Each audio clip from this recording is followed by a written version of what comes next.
right, welcome everybody back to another enlightening episode on SpeechTherapyPD.com's YouTube channel. I'm your host, Stephanie Michele Sweigart. I am a licensed and practicing school-based SLP out in Los Angeles, California, and my pronouns are she, her. Today, we are diving into a topic that deserves our attention and understanding, and this is the experience of adults who stutter. Stuttering is a communication challenge that affects millions of people worldwide. So joining me today is a remarkable guest, someone who's not only an advocate for stuttering awareness, but Claire Barbao is an SLP who is also a clinical supervisor at the University of Virginia and a candidate specialist recognized by the American Board of Fluency and Fluency Disorders. Welcome, Claire. Thank you so much for being here with us today. Yeah, Stephanie, thank you so much for having me. Absolutely. Tell us a little, where are you? What are you involved in? What are you currently working on? Yeah, so I am in Charlottesville, Virginia, which is where UVA is located. So like you said, I'm a clinical supervisor here, but I am also working towards my board certification in fluency disorders. So that's what candidate specialty means. So that means that I have put in a lot of hours with stuttering clients. I'm currently working on my presentation to present to the board. That's just a variety of different cases for stuttering, and that will hopefully lead me to my certification. So it's been great. I work with a lot of people who stutter. I work with graduate students teaching them more updated principles in stuttering. And that's what I feel really passionate about, because I feel like a lot of SLPs, even SLPs in the field, don't feel comfortable or confident working with people who stutter. So I think it's an area that, like you said, is a really important part to educate on. Yes. All right. So you are our gal for this, and good luck with the certification process. Thank you. Thank you. The time and the work. So excellent. So what I want to do today is I want to kind of talk about, we know that you're also the author of a course on SpeechTherapyPD.com, which is called Meaningful Treatment for Adults Who Stutter.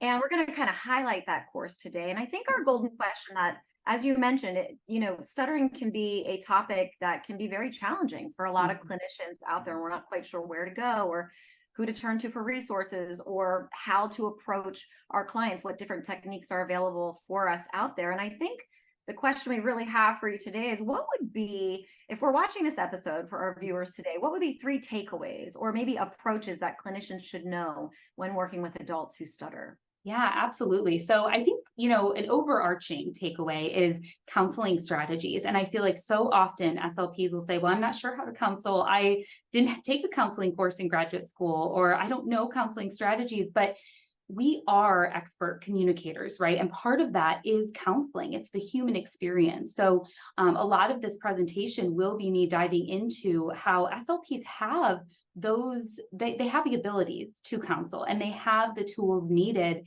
to provide counseling to their clients. They just may not always feel super confident in doing so. And so when we're talking about stuttering, that piece of counseling gets slipped under the rug sometimes because we are so focused on the behavior elements or the disfluencies, when we really should be focusing on that cognitive, social, and emotional piece. And I think there's a lot in relation to how we can implement that with children. But when we're looking at adults, unfortunately, the experiences of adults have not always been the best, because recent practices are now moving more towards that cognitive piece. So the adults we're seeing now have had outdated therapy practices that really didn't help their stuttering or how they felt about themselves with their stuttering. So we have to really kind of hone into some of those basic psychological principles that are based in psychology. So some takeaways that we're going to learn about are some pieces of cognitive behavior therapy and how truly simple that can be to implement. And I know that's a scary concept because it's a psychological practice. And it's, again, we don't always feel confident in doing that. We may also question, is that within our scope? And my answer is always, if we are providing a strategy, even if it is a cognitive strategy that's related to a speaking or communication experience, yes, it absolutely is. Because again, that's what we're experts on, is communication and how to make people who have speaking challenges easier or less difficult in their life, right? So we'll learn some structures of CBT and how to implement that, or cognitive behavior therapy. Another approach that I am very passionate about is avoidance reduction. So looking at the avoidances, especially with adults, I feel like is very, very important. And I've seen amazing progress with my adults who start to explore their avoidances, the reasons for them, and then how to break free from some of those avoidances and to feel more freely stutter, to feel more free to stutter and to openly stutter. And that piece has been really life-changing for a lot of adults. And then not the last, because there will be a couple more, but a third approach that we'll be talking about is solution-focused brief therapy. So what that is really looking... Solution, I'm sorry, can you repeat that? Sorry, solution-focused brief therapy. So Okay. yeah, so SFBT. So again, that is also based in the elements of psychology.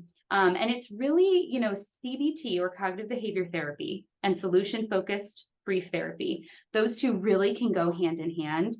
So when you're looking at a more CBT structured, you're looking at how can we change the thought pattern. So we're really looking at, past experiences and maybe future experiences as well. But what are the patterns of thoughts that this person is having when they're in these speaking experiences?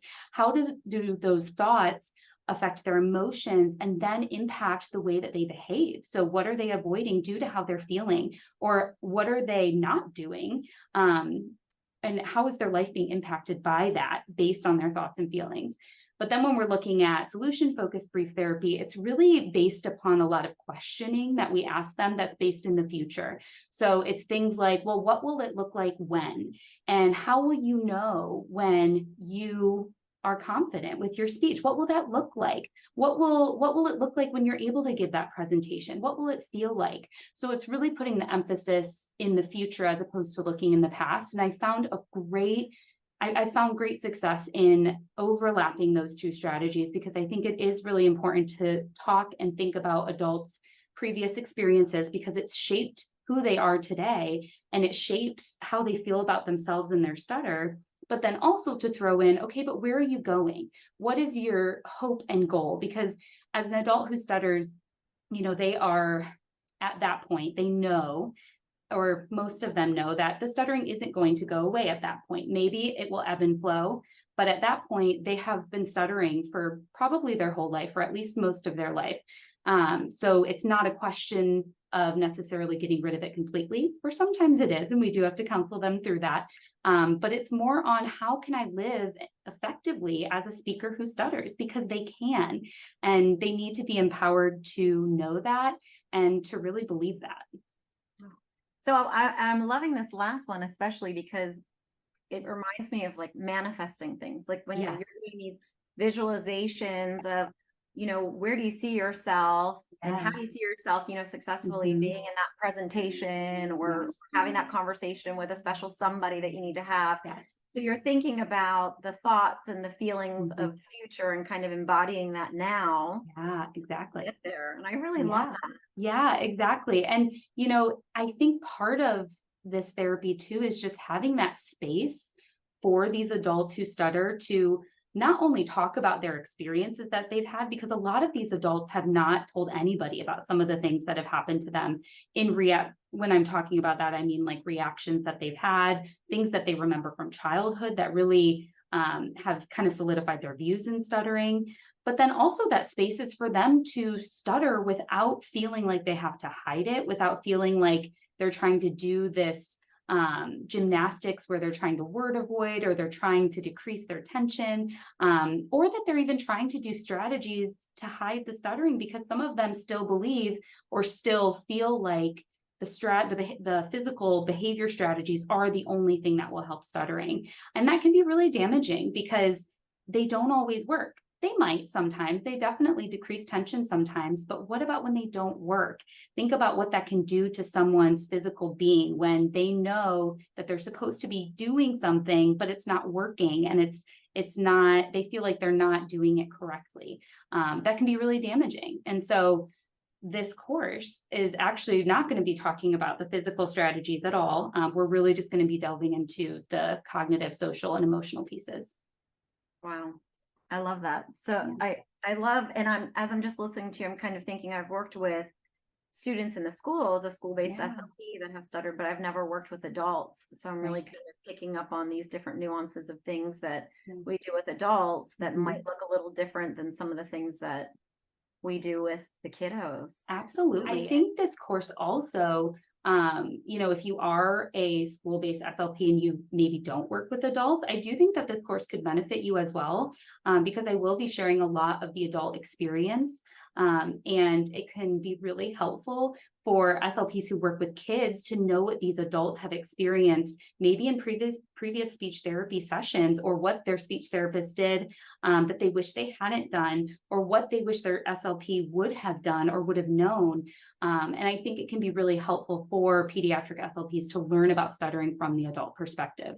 It's kind of like we can go back in time. Exactly, right? But we're changing the cycle, right? Yes. Yeah, we're changing, and that's my goal, right? Is to change the cycle of speech therapy with stuttering so that these adults, these, I guess, kids and teens will grow up to be adults who are confident with their stutter, instead of these adults right now that we're seeing who are so deeply emotionally fragile because of their stutter, or feel anxious, or any of those psychological impacts that we're seeing. Hopefully we can change that.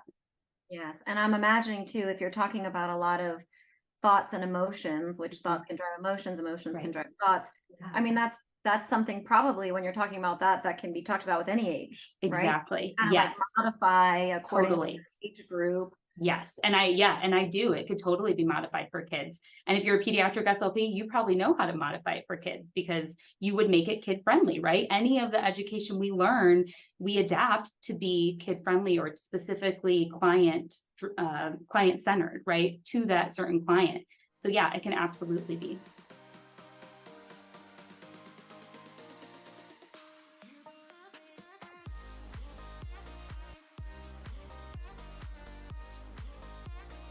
Okay, so Claire, you have a wealth of information. You've obviously been working with stuttering for many years with a wide variety of clients. Tell us, if people want to find out more about you and your resources, where can they go? Yeah, so I'm actually on Instagram. I have my own private practice where I see private clients. So I have a lot of resources on there. You can find me at Kindly Speech LLC, KINDLY Speech LLC. And that is really where I put a lot of my ideas. I chat with a lot of people. A lot of SLPs will ask questions there, and I love talking about stuttering, as you can tell. So please feel free to message me if you have a specific case that you would like to talk about. I've done that a lot before. And then I also have a podcast with one of my friends, Rachel. It's Let's Taco About Speech podcast. The pun. Yeah. So you can find me on there as well. We have lots of stuttering episodes, but also episodes on a lot of different things.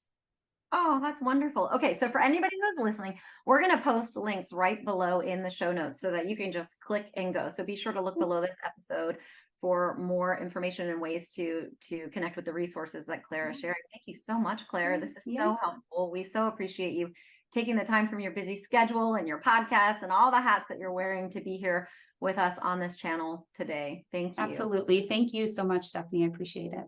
Yes, of course. Guys, as we're wrapping up today's episode, I really want to leave you with this thought.